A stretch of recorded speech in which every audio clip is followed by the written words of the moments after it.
Deep in the forests of Guyana, rusted metal tracks disappear beneath thick vines and towering trees. These forgotten rails once carried the dreams of a nation and the stories of thousands of people who built a new life in South America. This is the story of Guyana's lost railway system. In 1833, Britain abolished slavery across its empire. The sugar plantations of British Guyana, as Guyana was then known, faced a crisis. Former slaves refused to work for the low wages planters offered. The colony needed workers, and it needed a way to move both people and crops efficiently. The solution would change South American history forever.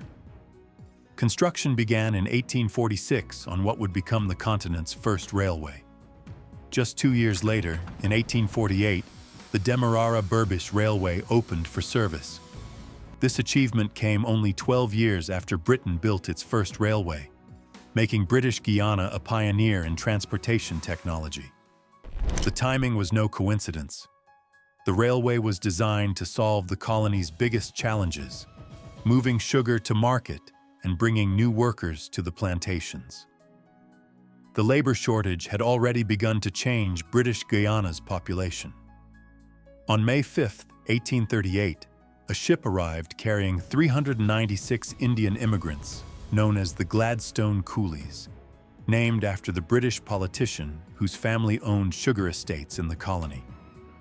These were the first of nearly 240,000 Indians who would come to British Guyana between 1838 and 1917 under the indenture system.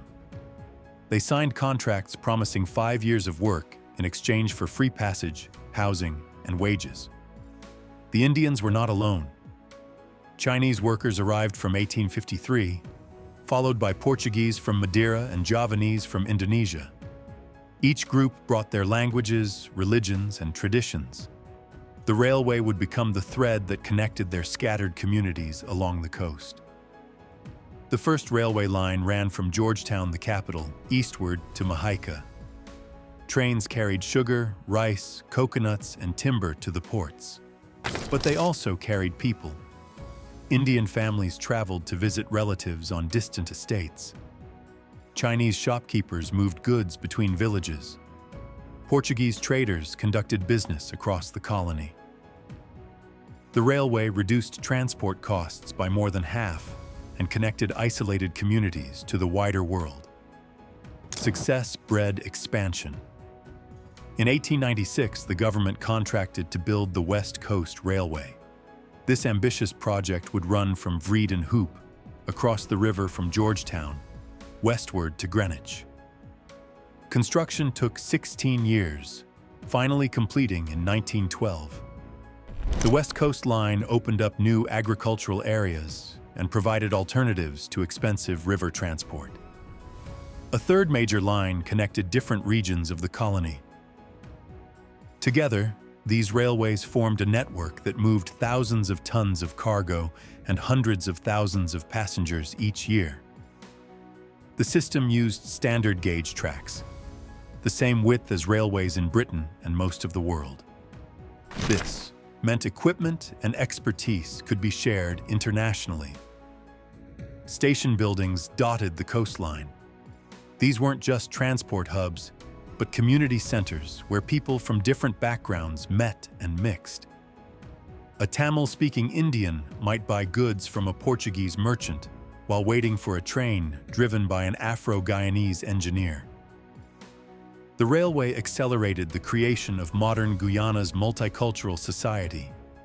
The economic impact was enormous.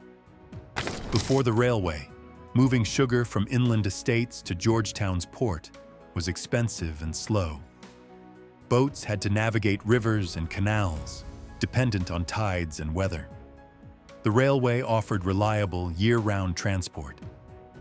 This efficiency helped British Guyana compete in global sugar markets against other Caribbean colonies. For individuals, the railway meant opportunity. Rural families could send children to better schools in larger towns. Workers could seek employment beyond their immediate area. Small farmers could sell produce in Georgetown's markets. The railway democratized access to economic advancement. But the railway's importance went beyond economics. It carried news, mail, and ideas.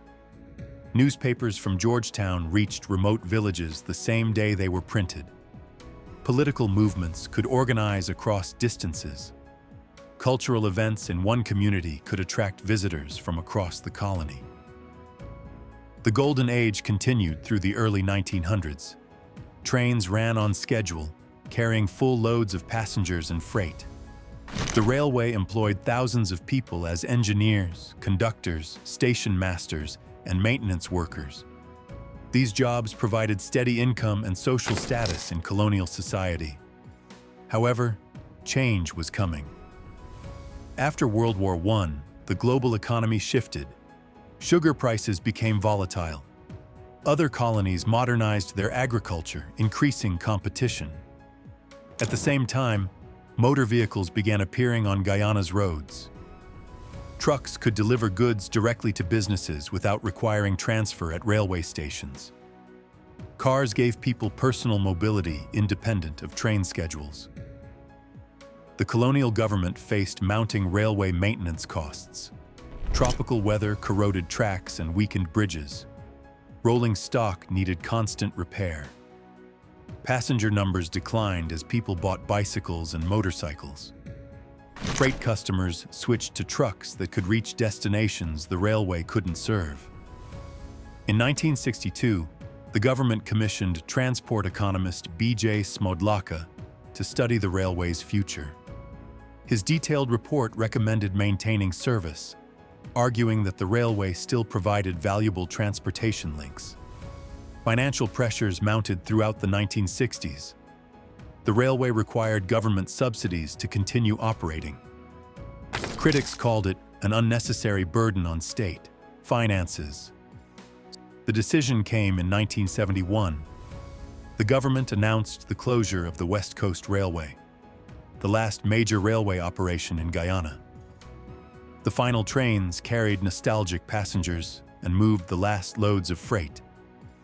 Workers who had spent decades maintaining the system watched their jobs disappear. Today, traces remain for those who know where to look. Old railway bridges still span rivers, now serving as footpaths. Former station buildings house shops or government offices. Embankments where trains once ran have become walking trails. If this journey through Guyana's hidden history has fascinated you, please subscribe to our channel for more untold stories from South America.